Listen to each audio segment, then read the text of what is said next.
El planeta Tierra, una masa rocosa en constante cambio, flotando en el espacio.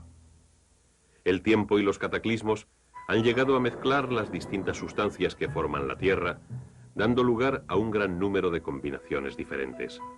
La química es el estudio de estas sustancias y la forma en que se combinan. Química, elementos, compuestos y mezclas.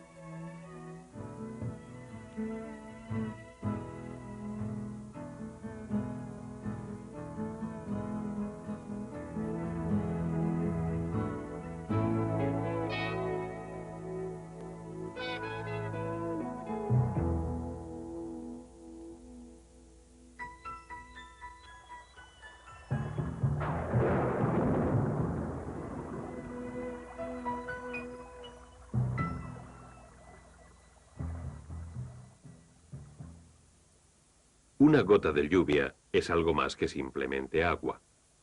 Si observamos más en profundidad, podemos ver que junto con el agua existen pequeñísimas partículas que poseen sus características propias. Si miramos más de cerca, veremos que muchas de estas partículas se componen a sí mismo de distintas partes separadas. Al igual que la gota de agua, estas son también mezclas, sustancias con partes que mantienen sus propias características. La mayoría de los materiales que se encuentran en la naturaleza son mezclas.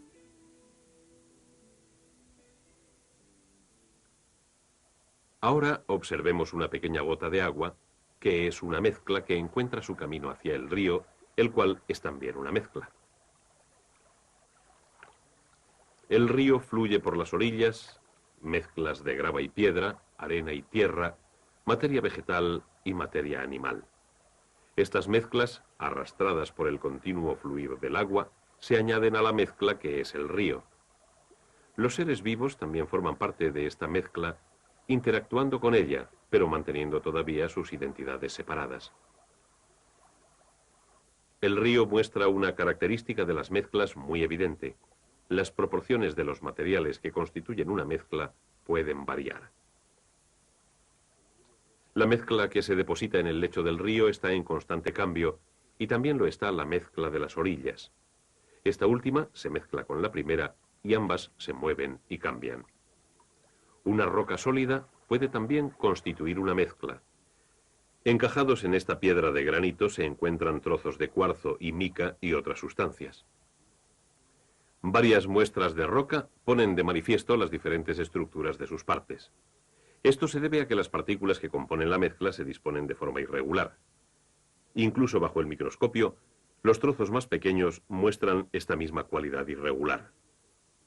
El granito, como otras mezclas que hemos visto hasta ahora, representa un tipo de mezcla clasificada como heterogénea. Los materiales que la componen están irregularmente mezclados. No todas las partículas que forman las mezclas son visibles. Una sustancia invisible que existe en el río es el gas oxígeno. Para los peces y otros seres vivos, esta parte de la mezcla es imprescindible para su existencia. Y en la Tierra, los seres vivos dependen para su existencia del oxígeno que forma parte de la mezcla que llamamos aire. El oxígeno, el dióxido de carbono, el nitrógeno y muchos otros gases constituyen esta mezcla. Mediante la energía que emiten los rayos del sol, el proceso de la fotosíntesis tiene lugar en las hojas de las plantas verdes. En el interior de las células de las plantas, los cloroplastos utilizan el dióxido de carbono para producir alimento. Y los seres vivos, incluso los más simples, utilizan el oxígeno para convertir el alimento en energía.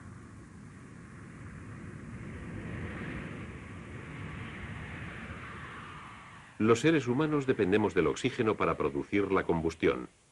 La combustión hace funcionar los motores, caldea las casas, hace funcionar los procesos industriales y añade sus propios residuos como parte visible de nuestra mezcla atmosférica. El agua también forma parte de esta mezcla atmosférica, visible en forma de nubes, niebla, lluvia o rocío, o invisible como un gas, vapor de agua. La mezcla del río contiene algunas partes tan pequeñas que no se ven y que son parte de la tierra que flota con el río y de las rocas bañadas por este. Con el tiempo, el río vierte su mezcla de sustancias visibles e invisibles en el mar. La salinidad de los océanos es el resultado de las partículas que forman la mezcla demasiado pequeñas para verse a simple vista. Si tomamos una pequeña muestra de agua del mar y dejamos que se evapore, las partículas invisibles que forman parte de la mezcla se unen y forman cristales de sal lo suficientemente grandes como para que puedan verse.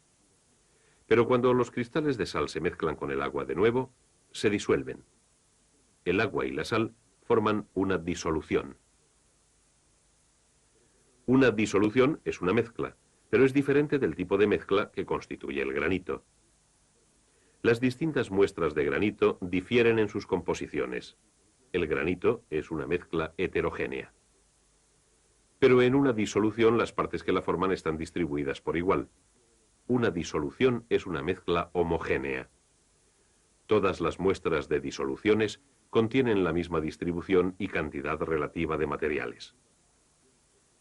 De esta forma, desde una gota de lluvia hasta un gran océano, hemos visto hasta ahora sobre este tema que las mezclas constituyen la mayor parte de la materia de la Tierra, algunas de las cuales son heterogéneas, con partes desigualmente distribuidas, y otras son homogéneas, con partes igualmente distribuidas. Puesto que las partes de una mezcla mantienen separadas sus identidades, sus propiedades físicas pueden utilizarse para separarlas. La sangre, por ejemplo, es una mezcla de células, plasma y muchas otras sustancias. Un hematólogo podría querer separar solo los hematíes de esta mezcla. Estos son más densos que cualquier otro componente de la sangre, de forma que se puede utilizar esta propiedad física para producir la separación. Lo podemos hacer mediante la centrifugación. La fuerza centrífuga atrae los hematíes más densos de su distribución casi homogénea de la mezcla y los concentra en los extremos de los tubos de ensayo en la centrifugadora. Otra propiedad física que se puede emplear para separar las partes de una mezcla es el punto de ebullición. En la destilación se emplea esta propiedad. Cuando una mezcla contiene una parte que es un líquido, como el agua de mar, podemos entonces simplemente hervir esta parte que se transformará en vapor, y así se recondensará como agua desalinizada. Mientras que solamente una parte de la mezcla de esta agua de mar es un líquido, algunas sustancias como el petróleo crudo son mezclas de varios líquidos. Y la habilidad de los petroquímicos para separar esta mezcla en sus diferentes partes comercialmente importantes es la base de la multibillonaria industria petrolera.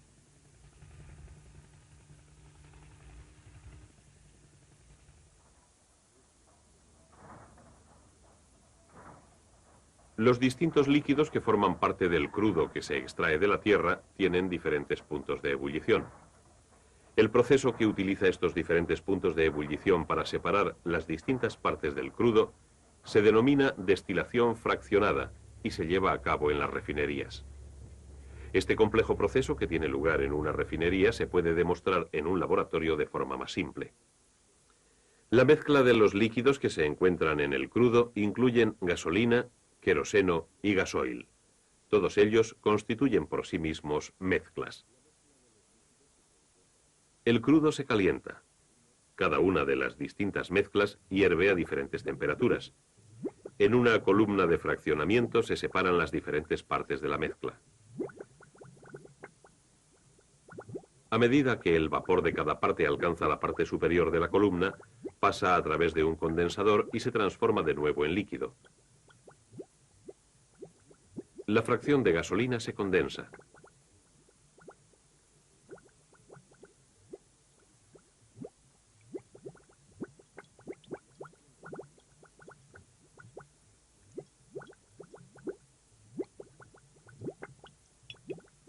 También la fracción de queroseno.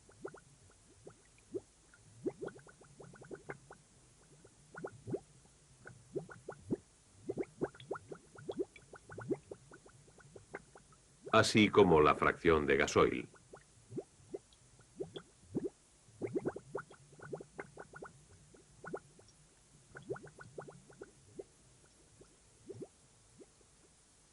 De esta forma se puede separar una mezcla a aprovechando las ventajas de las diferencias de las propiedades físicas de las distintas partes. En nuestra demostración, las partes que hemos extraído de la mezcla que forma el crudo eran asimismo mezclas que se pueden separar aún más. Pero si destilamos repetidamente el agua del grifo, obtendríamos una sola sustancia pura, el agua.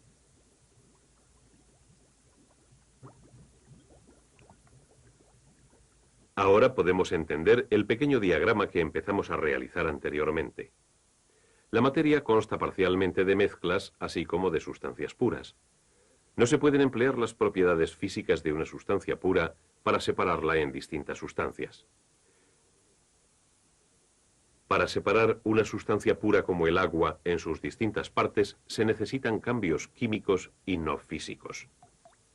Una forma de producir un cambio químico es por medio de la electricidad.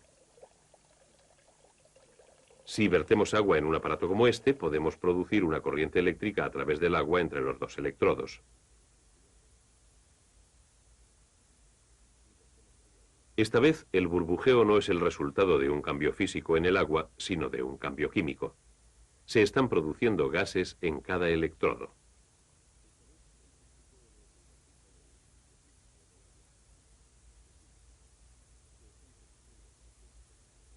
Uno de los gases producidos a partir del agua se quema. El otro gas no se quema, pero soporta la combustión. Por supuesto, lo que estamos demostrando es la electrólisis del agua, la separación del agua en sus dos partes constituyentes, el oxígeno y el hidrógeno. El propósito, demostrar que el agua es un compuesto. Un compuesto es una sustancia pura formada por dos o más partes distintas que no se pueden separar por procedimientos físicos normales en la forma en que lo haría una mezcla. La unidad más pequeña que se encuentra en el compuesto del agua es la molécula. Podríamos representar una molécula de agua de esta forma.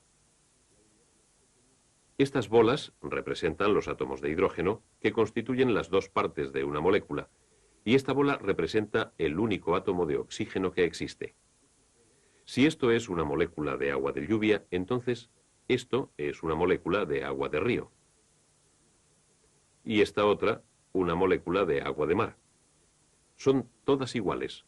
Agua. Cada molécula con dos átomos de hidrógeno y uno de oxígeno.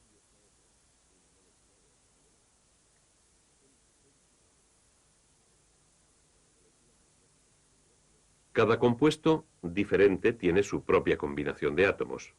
En cada muestra de cualquier compuesto, las proporciones de los átomos y su disposición es siempre la misma.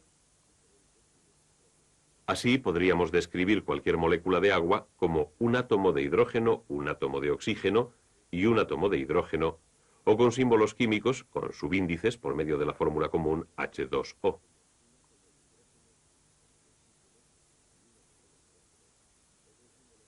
Al igual que el agua, todos los compuestos están formados por elementos. El hidrógeno y el oxígeno son elementos, unidades básicas de materia pura que no pueden separarse o transformarse en otros elementos mediante reacciones químicas.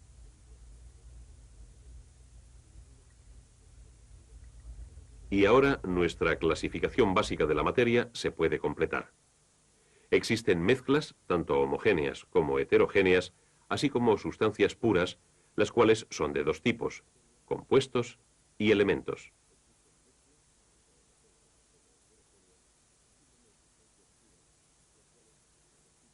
Los elementos constituyen la estructura básica de toda la materia. En la Tierra se producen de forma natural menos de 100 elementos distintos que se encuentran casi siempre en los compuestos y en sus mezclas. Para poder extraer el elemento puro, se requiere normalmente un cambio químico.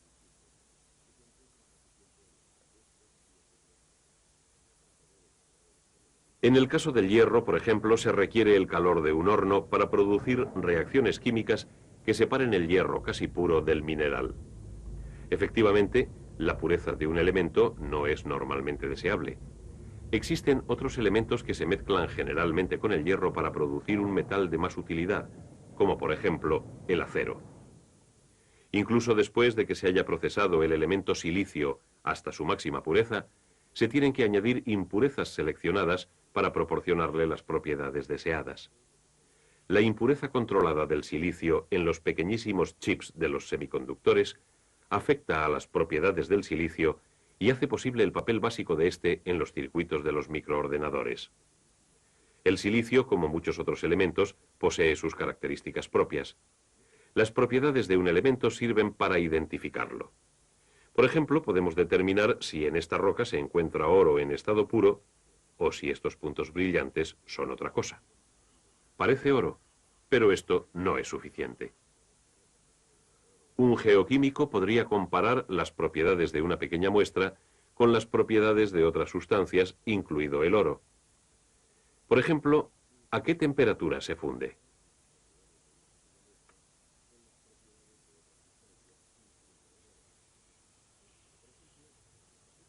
La muestra absorbe gran parte del calor y entonces comienza a derretirse.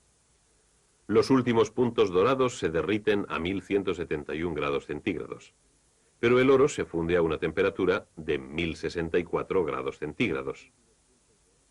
Así que podemos decir que los puntos no son oro, pero aún no sabemos lo que son.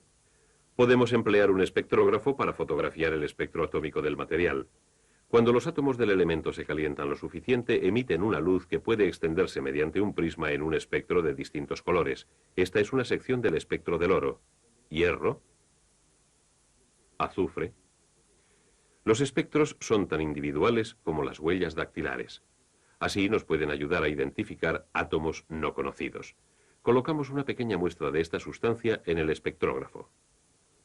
Lo calentamos más allá del punto a que se evapora hasta que sus átomos emitan una luz. Entonces fotografiaremos el espectro de la luz de nuestra desconocida sustancia.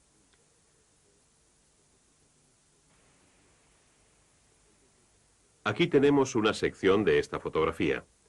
No concuerda con la misma sección del espectro del oro. Pero ya estábamos casi seguros de que no se trataba de oro. ¿Qué es entonces?